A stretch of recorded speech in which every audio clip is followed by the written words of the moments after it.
Hello everyone, my name is Rituro, and this isn't my life in Silver League. No, we're back with GrumpyMonk, aka Eolan, who very excitedly sent me this replay against a level 105 Silver Leaguer named Sawaska. He will be the Zerg against Eolan's Terran on Overgrowth LE.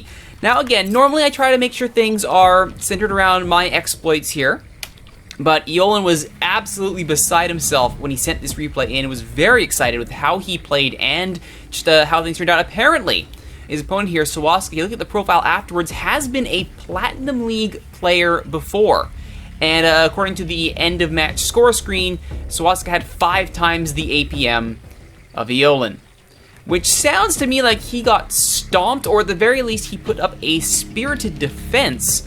Let's see how it goes. Fairly early, actually. It looks like it's a 6 pool for Sawaska, going with the spawning pool early. Oh, that 6 pool craziness as he's trying to end this early, it looks like. Even pulling a drone off the line to go scout along with the Overlord. Well, that I did not see coming. Meanwhile, it looks like Eolan has his supply depot on the way as well as a pretty standard opening for him. Does he go double supply depot? Does he get the barracks out early knowing he's going up against Zerg and needs to have that offense on the field? It remains to be seen. He is at his supply cap. The supply depot is done. What comes out next? Looks like it's going to be an SCV right off the hop. And there is indeed the supply depot going down, not barracks, opting to get the higher supply cap from a macro game possibly. There's the scouting drone going after the SCV, but 2 SCVs off the line to try and scare the drone away, and they will. And there is the barracks to trap the drone in the base. And in a one-on-one fight, I do believe the SCV will defeat the drone. It's going to take a lot of regen tick for that drone to survive this attack. He will actually go for the extractor to save himself, then cancels to shake off the SCV, burning through resources at the same time. 6 lings are on the way though, so the 6 pool is in full effect. The question is, oh, the drone is cornered, and down goes the scouting drone. First blood goes to the Terrans. The 2 SCVs, they're now war buddies now. Like, hey man, I've seen things you can't believe. Okay, that's great. I'm going back to work. See ya. Bye-bye. Oh, SCVs. You try so hard, and we thank you for it.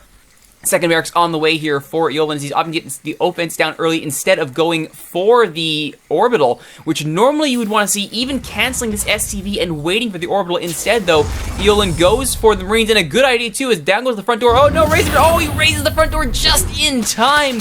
Out come the Lings, though. It's a very early Ling aggression, and the SCV will be there to repair. More SCVs coming off the line to keep the front door intact. Will they manage to do so? Will this Marine get there in time? They come off the line, and it will indeed be enough. 2 Lings will be able to keep the front door repaired.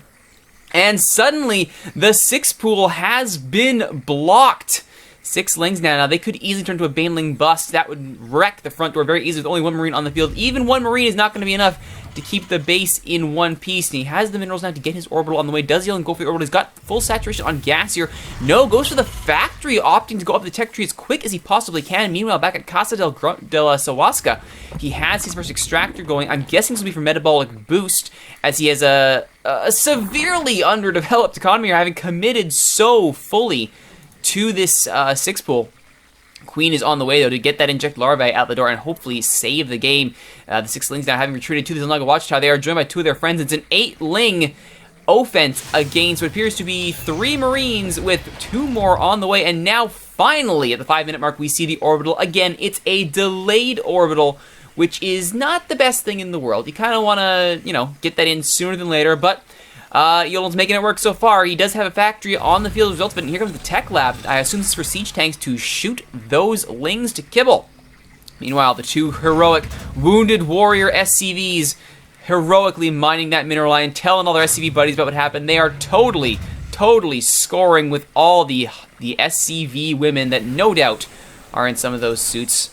But that's neither here nor there. Meanwhile, the Lings have split up 4 on each watchtower, so if nothing else, Sawaska has vision, though he is supply blocked. That will be alleviated, no doubt, with this oncoming Overlord. The Queen has shown up, the Inject Larvae doing its job here. Drones on the way now to 9 drones, mining 3 on gas. Again, I assume this is for metabolic boost. Gas is about halfway there. Meanwhile, canceling there and switching over to Baneling Nest. This is actually the better call. This makes more sense to me. Switch over to Baneling Bust. Get that ability to just walk through the front door and take down any defenders that might be there. The 1 Ling checking for expansions there. He's going to be there for a while. So I said hotkeying him, making sure He will look up the front door, though, and he will see that it is fully walled off, and it is not probably a wise idea to walk up there. Good idea to retreat, little Ling. Meanwhile, reactor on the way here for this barracks. No tech lab in sight, no stim in sight as of yet, but as predicted, we do have tanks, 2 of them on the way at a time here. 16 workers on minerals, pretty good saturation here. 2 being pulled off now for the gas, including the hero SCV now on gas duty. Oh, he's gonna be the hero of the refinery, that's for sure. Another supply depot coming down here as Eolan does a good job of managing his supply block. Engineering bay is down. I assume this is for turrets, and sure enough, there we are watching for any muties, any overlord drops, any other craziness that might be on the way. Not a bad idea to keep this area of the map watched. And with a third missile turret on the way, that should keep things off. Now, he doesn't have anything in the mineral line, and what I would say here is that if you know or if you suspect that you're going up against muties or a drop, you need to have a turret somewhere in this mineral line, either right here, right here, right here, just to make sure that if anyone just flies over your turrets, they are shot down as they attempt to offload. 2 turrets here on the edge as well. Checking for anyone who might be trying to put some aggression on the side door, I guess that would be, or the front door, as it were. But with tanks on the way, it's going to be a hard nut to crack here for Swaska, as the 6th pool has now allowed Eolan to get his defenses up and running. Banelings have indeed been created, though. More of them, plenty of them on the way for ready to rock and roll. Overlord coming in now to help with that supply block, which seems to be ever present for Swaska, as he committed so heavily to that 6th pool, but thankfully has not been punished for it as of yet. Burrow on the way now. It's just, this should be fun. We should be seeing Baneling landmines at this rate, which would be just wonderful to see. Well, wonderful if you're a Zerg player. If you're a Terran player, oh, Baneling landmines, they are the worst. However, wanting to make sure that he can safely attack, and now that this Ling has been dealt with, it looks like Eolan's going to go with the triple bunker play. Just really going to turtle down here, the classic Terran turtle style, making sure that any Lings that walk up the front door are going to be punished for it. Siege tank as well. The minerals being carried with these SCVs off the line here. Where possible, you want to make sure you're building with mineral-free SCVs. Get those minerals into the command center where they can be turned into wonderful treats for all the little SCV boys and girls. By treats, I mean Marines and siege tanks. No upgrade on the tech just yet here for Eolan, who is sitting on 720 gas here. So he could easily start slapping down his starport, maybe go up to Ravens. Oh man, Secret Missile Rush would be amazing against a Ling army. But as it stands right now, we do indeed have the Baneling mines, the Banelings who have realized rather quickly that this might be a problem. Now with the bunkered up Marines and the siege tank will not be as easy as they expected to get in there. Quick look here at the army supply. Army supply is 23-17 in favor of Eolan. Work supply 27-15. Again, due to that 6th pool not allowing Swaska to get all of the economy that he wants. And when you're playing as Zerg, I mean, no second base yet for Swaska. So committed was he to the 6th pool. He has not expanded off the back of this. Roachmore is on the way, though, which makes sense now with Burrow. Not just for Baneling landmines, but to do that always fun roach trick of tunneling and sneaking up on people. But again, without the expansion, I mean, by now, 11-minute mark, you just start seeing a 3rd base here for Zerg if you hadn't seen it already. So this is definitely going to be an economic advantage in favor of Eolan. He has a 2nd base running. He has to split his workers off to take some of that mineral production. Nobody on the best gas though, and there come the Banelings for the bust. Down goes the bunkers. They wall right in. The Lings falling on the back of it. They go nowhere, and the Lings are kaput. But 2 bunkers lost as a result of it. 1 still stands, and the siege tank in the back still stands as well. Huge loss in supply there for Swaska, and the Lings also gone. Now, Eolan not opting to punish this. At this point, if you've just seen a massive Ling bust, you want to at least, throw a scan down, see what's going on, because only now at the 12-minute mark is that hatchery on the way. Still, no metabolic boost from the spawning pool, no centrifugal hooks, no Evo chamber. So this is a very, very exploitable Zerg base. Eolan opting to turtle up. He's nearly at his supply block or supply cap again. 70-27 is a fantastic supply lead. He needs to push this while he has it. I wonder if he's not completely aware of how far ahead he is, and considering how little scouting he's done, if any. Has he even scouted? I doubt it. So Wasko checking for 3rd bases, seeing none, doing well to keep an eye on his opponent's economic situation. And the Burrow, the always frustrating Zergling Burrow to deny a command center. Oh, how we hate it. Meanwhile, Ling combo, 6 Baneling, 3 Zergling waiting at the Zanaga watchtower. As Eolan opting to just sit there, turtle up. Again, I have to say that this is a missed opportunity here. 76-28, the army supplies. This is when you want to start moving out. Instead, allowing the Baneling landmines to show up, to pop out and wreck your day, not a good idea. Meanwhile, Lairtech on the way at the main. which means Swastika, if he's quick here, could perhaps pass GrumpyMonk in tech if he can get up the tech tree. There's the scan from Eolan. Very late. He doesn't see the Baneling nest, didn't see the spawning, but he has to assume it's there.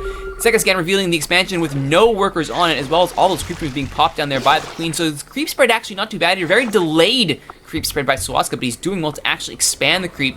Make sure he has the ability to get out of his base a little bit faster, and certainly with those roaches. They are slow little waddlers, and they need all the creep speed they can get. Aren't you a slow little waddler? Yes, you are. And off he goes on a slow little waddle.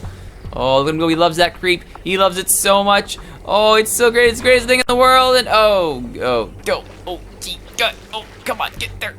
Oh, poor Roach. Poor Roach. Meanwhile, both players at their supply cap, 78 to 44. Which means you're going to want to see some supply deals sooner than later. I imagine that's what he's working on. No, he's working on double factory and double starport, so he is opening up his tech production, which is very nice. Still no upgrades on the engineering bay for his bio, which makes me wondering, is he doing a tech switch? He does have the Infernal Pre-Igniter, the Blue Flame, up and running here, which makes me think perhaps Hellbats, maybe a Hellbat drop. If he knows he's facing Ling Ling, this is actually a very good call. Getting the Blue Flame against the All-Ling army will roast them quite nicely. The only problem, though, is roaches don't exactly care about that.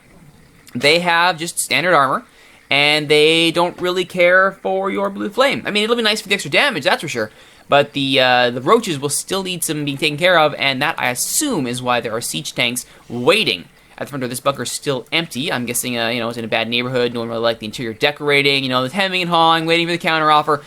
We shall see. Meanwhile, Widowmines on the way at this. A couple queued up here, actually, at this factory. High-Sec auto-tracking in as well to get more range on those missile turrets.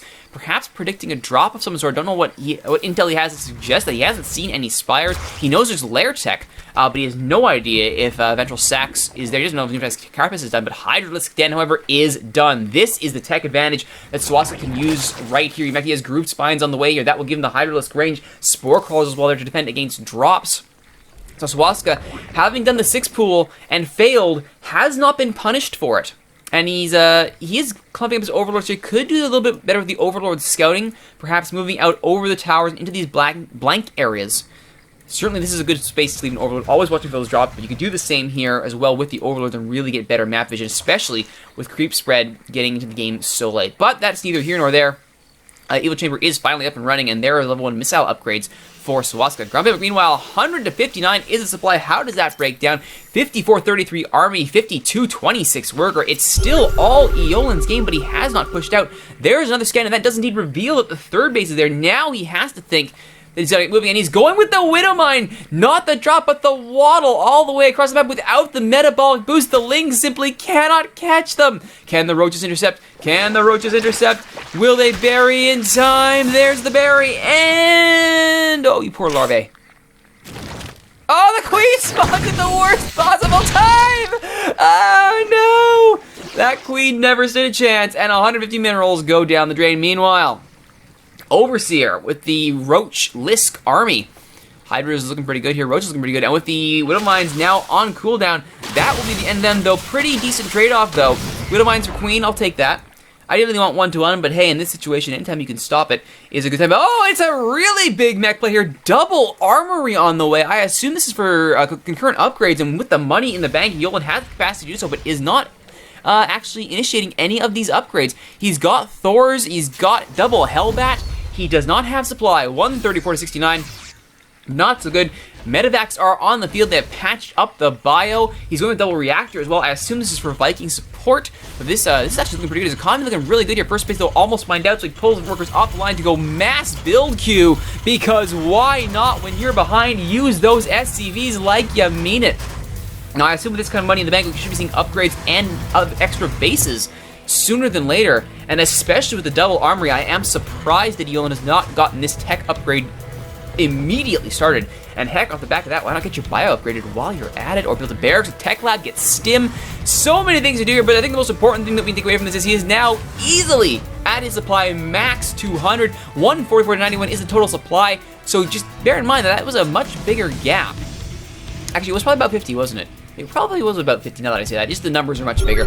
Point is, there's the scan revealing that he cannot build that base because of that buried leg. It is now dead now. That should allow the SC2 to build his command center. Once this army gets out of the way, get out of the way, guys, get out of the way. Oh, there we go. Poor SCV can't get his job done. Meanwhile, 4th base over on the way here, and this Ling will spot it very easily, assuming that he goes, no, he's going to cut inside. The base escapes detection for the time being.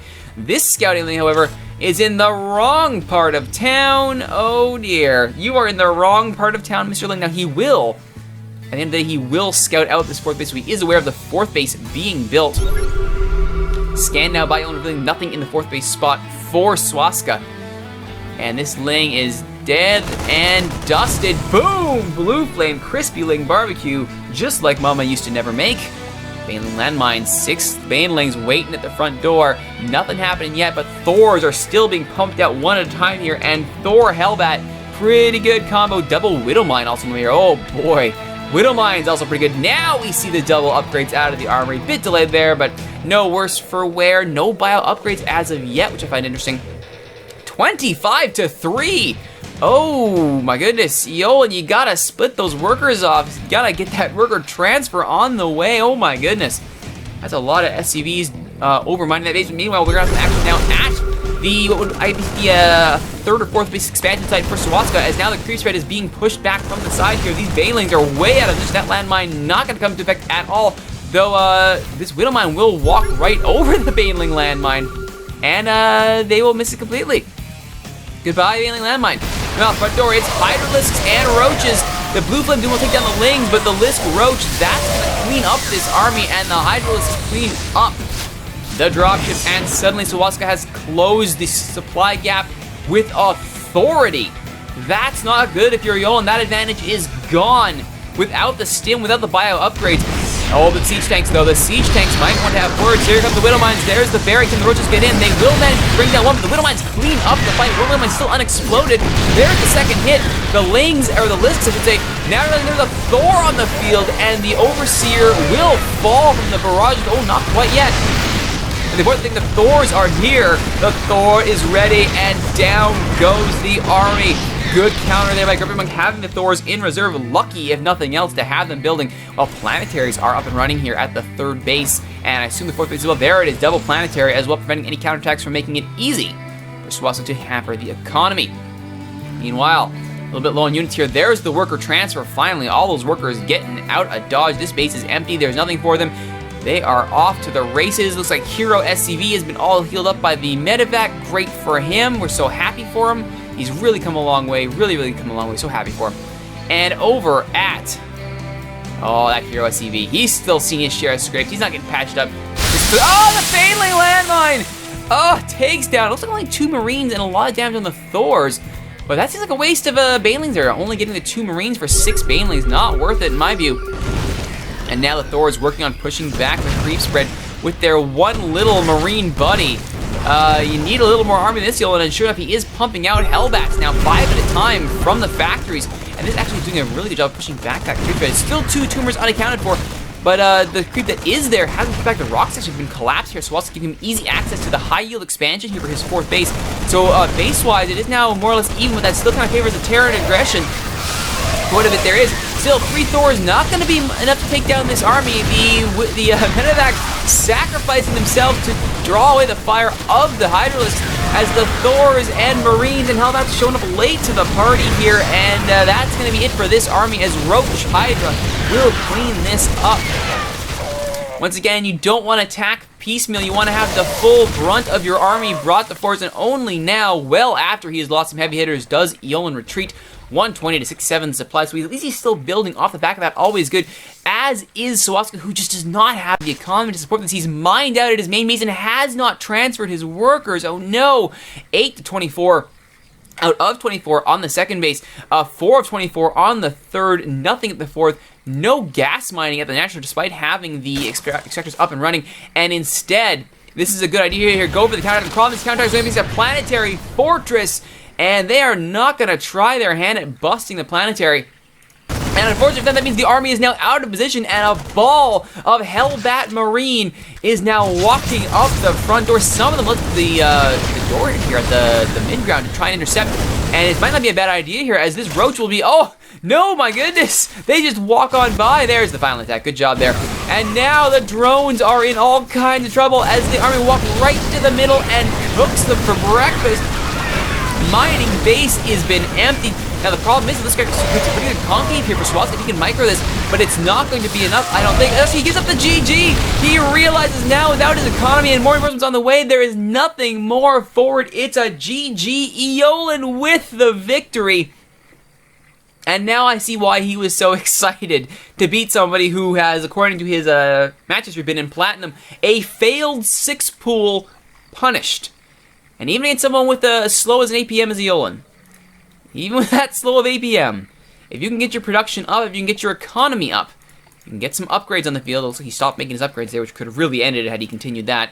You can beat anybody. Good job by Eolan. Just a little slice of his life in Silver-ish League. Thanks for watching, everybody. My name is Rituro. If you like what you've seen, please be sure to like, comment, subscribe, share, tell all your friends about the videos being hosted on youtube.ca/steelswords. If you want to watch me record all these episodes live, you can do so at twitch.tv/Rituro, and you can reach out to me on Twitter anytime at @ThatRituroGuy. Tell me what you like, tell me what you don't like, what do you want to see. I'm always open to hearing suggestions for what to do next on my life in Silver League. My name is Rituro. Thank you so much for watching, everybody. We will see you next time.